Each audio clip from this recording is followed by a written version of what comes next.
Hürmetlik vatandaş. Endilikte özümüzün gepini kılıp bakaylı ya ki hissiyatımızı ya ki akli işletiş dairemizde biz nime oylagan tok hazır buluvatkan işler mesela. Rusiyaga, Jungoga bağlıq buluvatkan işler. Doğrusu da bir işke kız gep kalaylı. Sizler ezelden başlap ya ki yakın 70 yıl siz bizge akıl kirgenden başlap nimelerini oyladık. Mesela Rusiyanın obrazı bizden aldığımızda nime? Jungo degen bu devletinin obrazı bizden köz aldığımızda nime? Zaten kanda obraz var. Mesela bunun içinde biz her bir paratını Rusiyanın körgünümüzde onun da sizge bizge kildiğen tesirat başkaça iyi de hürmetlik vatandaş. Her kandak aldı her bir koşun var, lekin her bir parat ve vakti keyfiyat, ruhi, canlılık ya ki ruhi keyfiyatın sizge bizge birden tesiri başı aşı armiye. Bugün 40 milyon kişilik Ukrayna tehe tünügün müstakil bulup özünün işki kuruluşu ve teski münasebetlerini tanışılmayvatkan bir devlet. Şundakla müstakil boğan kündün başlap, ya ki 2014 yılı Rusya asker çıkarıp Krimiyanı besivağandın başlap, halkara siyasi sahnede Rusya ile cengo cidel içinde ötken bir devlet. Bugün nimi demekçi biz vatandaşım? Rusya'nın aşı armiyası.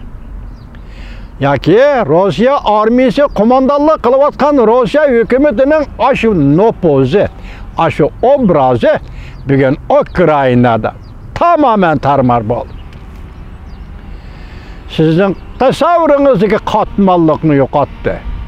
Sizden Rusya ve Rusya armiyası doğrusundaki katmalı ideyalarınızı yokattı. Ya ki sizden ve başkalarının Rusya'dan korkuştan ibaretmişindak bir adet bulup kişilerin turmuşu oynayıp ketken adet karaştırının hemmesi tarmar kılvetti, bitçit kılvetti. Mesela ben bunun içinde bir misalını alayım. Yakında Amerikalık bir general dedi ki otturu şehrik dedi. Sizde biz ne hatta konu otturu şehrik ne? Koşup bir otturu şehrik dedi. Otturu Asya müstakil bağandın tatip hazırgıça Otturu Asya'daki 5 cumhuriyet öz aldığı müstakil diplomatik siyaset yürgüzel mi de vatandaşı?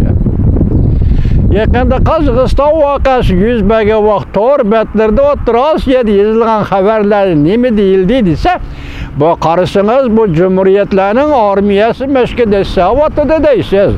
Karısınız cumhuriyetlerinin askeri kısımları hazır meydanda parattın ötevatıdığı değilsiz. Lekin bu kişilerin hemmisi ya ki bu askeri kısımdaki adamların hemmisi ameliyatı Rusya'nın adamları ya ki Rusya'nın askeri kısımları değil. Kazakistan devlet armiyası Kazakça kiyim kiyip olgan harbiy parat, Özbekistan devlet armiyası Özbekçe kiyim kiyip olgan harbiy parat, Türkmen armiyası Türkmençe harbiy kiyim kiyip olgan harbiy parat, lekin bu askerlerin hemmisi Rusya'nın armiyası. Şundan qaraganda Rusya tehe Otur Asya'dan uz ülkesi çıkıp giderligen emas. Meyle her bir cihette çıkıp gitti degende mi Rusya Otur Asya'dan diplomatik siyaset cihette çıkıp giderligen emas. Otur Asya'daki devletlerin taşkı siyaseti Rusya'nın kapıqıga qaraş, Rusya'nın degeni boyunca iş qilish, Rusya sizip bergen sızık boyunca meniş, mana bu Otur Asya devletlerinin hazırgıça 30 yıldan beri davamlaştırıp kelayotgan siyasida vatandaşım. Özünüzden ameliyeti bilen birleştirip qarap bakın. Özünüzden ameliyeti, beşinizde ötken işler. Mesela Musa Celil, Tusa Celillah, Özbekistan'dan Kazakı nima, Xitayga tutub tapşırıp bir işleri. Yana başka Uygurlarını siz biladigan, biz bilmeydigan Kırgızistan'dan, yana başka Kırgızistanlarını tutub kol ushlab apır Xitay saqchilariga tapşırıp bir işleri. Muşların hemmisi Rusya'nın tashqi siyasi dairesida ta'siri ostida bo'lgan ishlardi vatandaş. Demek hazır Rusya Ukraynada asas cihati yengildi. Kişiler davatida mag'lub bo'ldi. Bu mag'lub bo'lish askeri mag'lub bo'lishli emas. Hazır Rusya iqtisodiy jihatda embargoning ostida qoldi, mag'lub bo'ldi. Şuna men deyman, Rossiya degan mush ismga bağlanıp kelgan obraz, mush ismga bağlanıp kelgan sizdiki ve bizdiki tushuncha bugun tamam bo'ldi. Tamam bo'ldi, shu qatorda yana shunday savolni qo'ymoqchi. Men boshda aytgan fikrim bo'yicha vatandaşım, hozirgi siz bilan biz emas, dunyodagi boshqa davlatlarmi bu jangovar millat, bu millatga chaqilg'ili bo'lmaydi, bir nima degili bo'lmaydi degan mushundoq savol nazarida va mushundoq qo'rqinish ichida muomala qilib keldimi qandoq? Lekin men bu qatam shundoq bir ishni ko'rdimki, Rossiya Ukrainaga tajovuz qildi.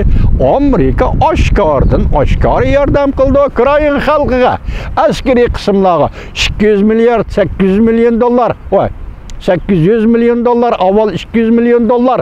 Harbiy qismlar, harbiy qurol-yarog'lar bilan chiqdi. Oshkor.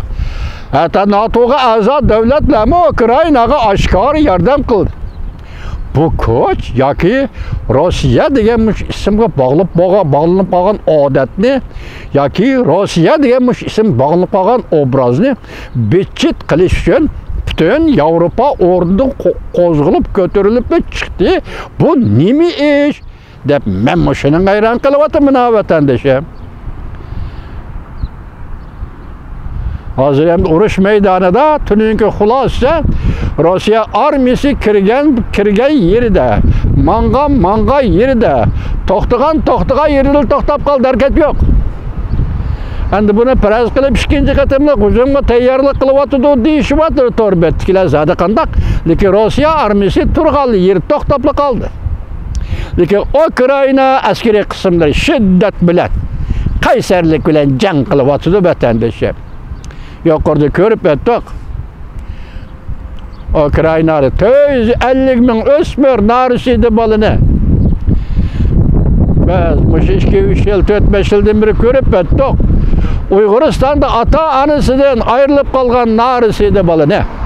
Şuna biz aytamizki, ham talab qilamizki, ham umid qilamizki, Birlashgan Davlatlar Tashkiloti Kishilik huquq komitetining bu narsida bolalarni surishti qilishini men boshda aytdim, yana bir qatim talab qilayki, Vali xonim, Michel Bachelet xonim Beijingga berishdan burun CNN bu yil 1-oyning 13 kunligini e'lon qilgan xabarda 4000 nafar farzand, 4000 nafar yashig'i yetmagan Uyg'ur bolalar deymiz. Bu 6 yosh, 5 yoshlik bola qanday yashig'i yetgan bular? Oq kiyimni kiydirib, CNN'ning suratli xabarda paydo bo'ldi. Biz mush odamlar, mush bolalarni nega elib ketdi? Hozir Xitoy gap shu yerda nega elib ketdi? Mushunga javob bersimi? Biz uchun ko'nglimiz to'q bo'lg'ida xabar bu. Demek bu balalarning hayotligidan qaysi bir yerga qayaga elib ketilganligidan xabar topamiz. Lekin Xitoy buni tarbiyalayapmiz, o'smirlarni tarbiyalash maktabi tarbiyalayapmiz yoki boshqa sabablar bilan ko'rsatsa biz buni ishonmaymiz. Xitoyning qo'liga tushgan ekan bu balalar nimaga ishlatdi, nega elib ketdi?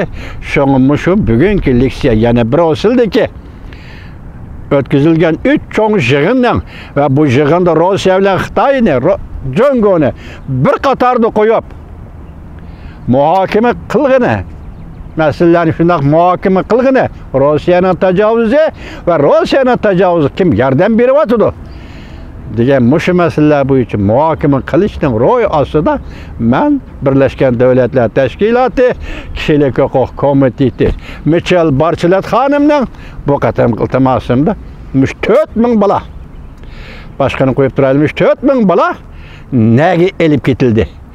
Buni Jungoning Saqchi ministerligi qanday o'rlashtirdi?